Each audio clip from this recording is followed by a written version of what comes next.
Tackling on the Teat of Tech with Paul Brislen and Wammo on Kiwi. Talking high tech, it's Paul Brislen from audent.wordpress.com. G'day, Paul. G'day, it's like time travel, isn't it? Isn't it? We've leapt forward today. We have. I'm speaking to you I've come to you from 1986 to talk about something, yes. Yeah. Yes. But it is. It's quite eerie. It's a little different on a Tuesday. If you can go forward to 2018 and let us know if the world's still around, that'd be helpful. Just as on the back of a discussion we were just having with our new scientist correspondent. Oh, really? Righto. They're going to, in 2018, because this is on the back of the Hadron Collider, they're now going to try and recreate the sun here on Earth. Oh, excellent. You need a bit of that, don't you? Yeah, no, short answer, yes. Yes, it will. Okay. Yeah. It's going to work? Yeah, I think so. I'm pretty sure it's all good. Okay. I trust them implicitly. Modern science, what could possibly go wrong? Yes, well, I trust you implicitly because I know a little bit about you, and I know from your social media profiles, you're quite open about things, and we find out all sorts of little things about you. But today we're going to be talking about perhaps a little too much, maybe sometimes, about how to ruin your social media reputation in 3 steps. Well, that's right. First of all, step 1, build a profile of yourself online, and then step 2.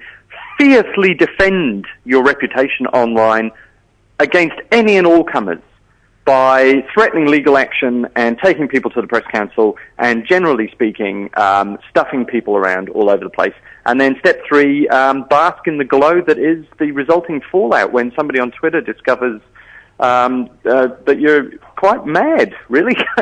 I've discovered this actress. Yes. Should we just call her Lisa? I'm not sure I want to really ruin her reputation completely, but... No, because if she's taking people to the press council, it sounds like more hassle, more bother than it's worth. It probably sounds like quite a lot of hassle. Yeah, somebody... And this is the beauty of, and in fact the dark side of Twitter, and all social media.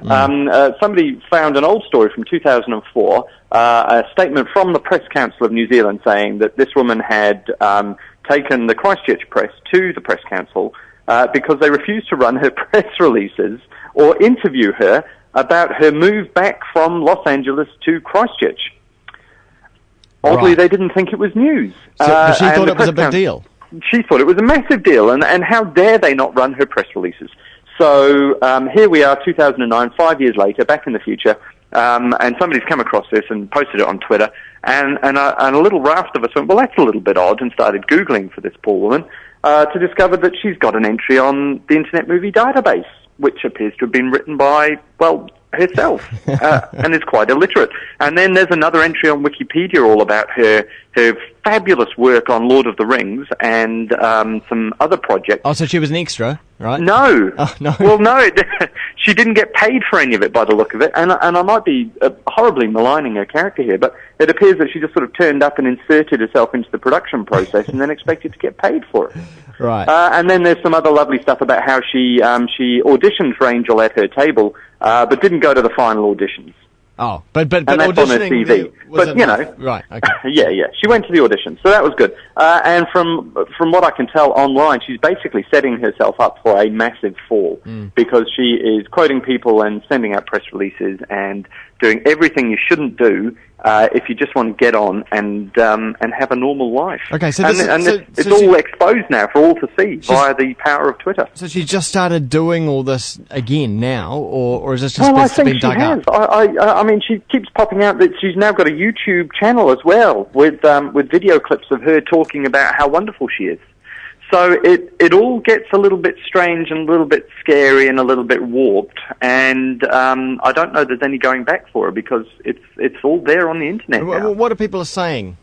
Well, it's not so much what other people are saying, other than, my golly, she's got quite the ego.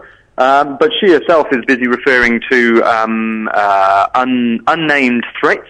You know, she couldn't attend a certain event because of threats to her security from strange people on the internet.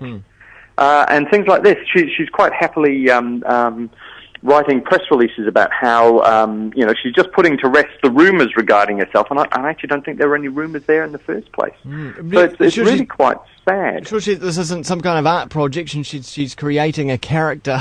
Well, That was what somebody here suggested at work. So perhaps she's actually much cleverer than we thought, because now we're all talking about her. Yeah. You know? But we haven't named her. No, and I don't think I want to. Well, really. I don't know, it might be helpful if people, like, say, a YouTube channel, if people wanted to find out, and have a look. Well, do a little bit of Googling for Lisa and Lord of the Rings, and, and Mad as a Cut Snake. I think that'll help narrow it down a wee bit. Yes, but it's what not to do with managing reputation online. Yeah. Because everybody has a reputation online. And it's not what you say, it's what you do that counts. And unfortunately, I think what she's doing is irreparable harm to her own reputation. Well, thanks for bringing that to our attention. Sorry about that. Yeah. That's all right, Paul Brislen. Twitter.com/Paul Brislen. That's it. All my own work. All your own work. No harm, no foul. No opinions of the Kiwi FM radio station, Radio Wammo show. Yeah. Twitter.com/Radio Wammo. Right. No. Kindle, is it coming to New Zealand? Kindle, the Kindle surprise, worldwide release of the Kindle, 100 countries outside North America. No, it's not coming here. It's going to Zimbabwe. They'll be selling it in Fiji, but we're not going to be selling it here.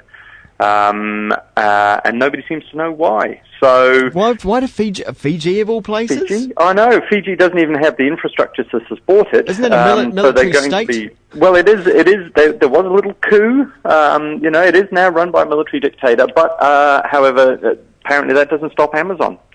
So it's interesting. The Kindle, for those who haven't kept up, is Amazon's online book reader. I guess is the nicest way of putting it. It apparently works extremely well. They've got a fantastic interface, so that the screen actually looks like paper. It's black writing on a white background. It's not backlit. It uses no power. Once it's refreshed the screen, you can leave it on all night sitting by the bedside table, and it doesn't use any more power because once it's drawn the screen, that's it, which is fabulous. They've got about 500,000 books, and they've not just gone for the old out-of-print books, but they're actually, they have top 10, blockbusters as well. The books sell for about $10 each. And they're downloaded over a Wi-Fi network. So maybe that is the problem here. Maybe it's the lack of infrastructure. But what, compared to Fiji? Fiji? Well, Fiji has no Wi-Fi infrastructure, and for them, you have to download it over USB.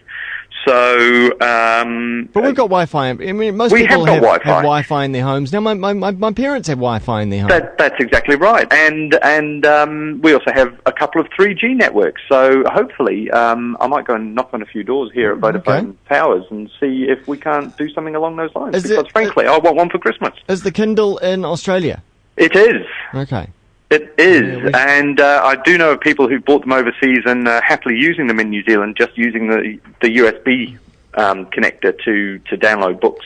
Is there some kind of authors' organisation being difficult in New Zealand? Well, I don't know. I don't think there is. I think everybody would be quite keen to see it launched because, as far as a lot of people are concerned, printing books and shipping them to New Zealand is actually rather an expensive mission. If you can halve the cost and then halve the price of the books, that would be very nice. Books out here are so expensive compared with the rest of the world.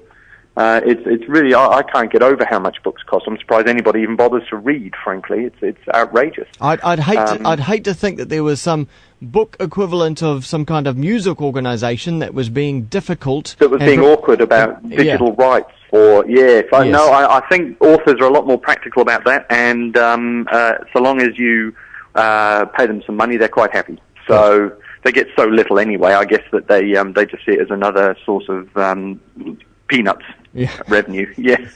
But I mean, the Kindle itself is huge business in the US alone. I think there's $600 million worth of Kindle-related revenue last year. And New York Times is estimating that to double this year, so $1.5 billion worth of Kindle-related sales and marketing activity.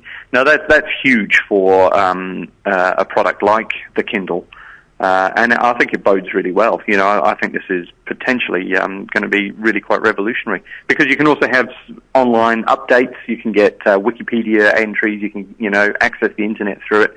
That kind of level of interaction will be great. Yeah, if you can get it. We've run out of time to talk about bloggers, but I'm sure that one will keep. Surely. For next time.